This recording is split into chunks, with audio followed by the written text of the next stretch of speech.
on the basis of what you have been taught, then there is significant value and continuous lifelong value. So that's one question which I kind of asked about what's the soul of an IIT education.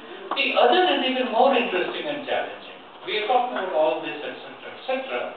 And you can see that the technology is easier to do. How would you put together a set of good people to make this happen? Now, when the IIT Kanpur was created, I'm talking about Kanpur as a specific example, and I was there from about 1970 to 1980, we were there from the inception. Every single faculty member in IIT Kanpur was a person who had been abroad, and done research, postdoc, many were faculty members abroad, and I have seen letters from their heads of department saying we are very reluctant to let go of Dr. Such and such, but he really wants to go back to India and work.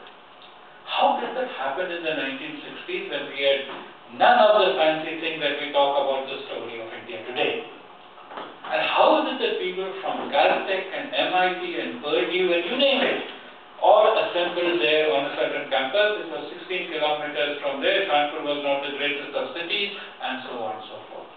And I think that's a very important question, because today when I see my colleague, Chairman UGC, Chairman AICT, Vice Chancellor, they're all applying for jobs abroad. So what has happened that the leaders of institutions are applying for jobs abroad, and there was a time when people left jobs, and as an example, when I came into IIT Kanpur, I was in Canada, I had a job offer from Sweden, I had a job offer from Australia, but I preferred to come to Kanpur. So I think that's a very important thing to be able to understand.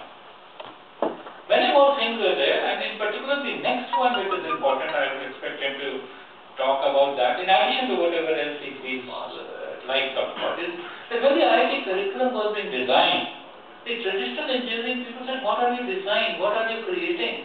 This is nowhere like what we teach.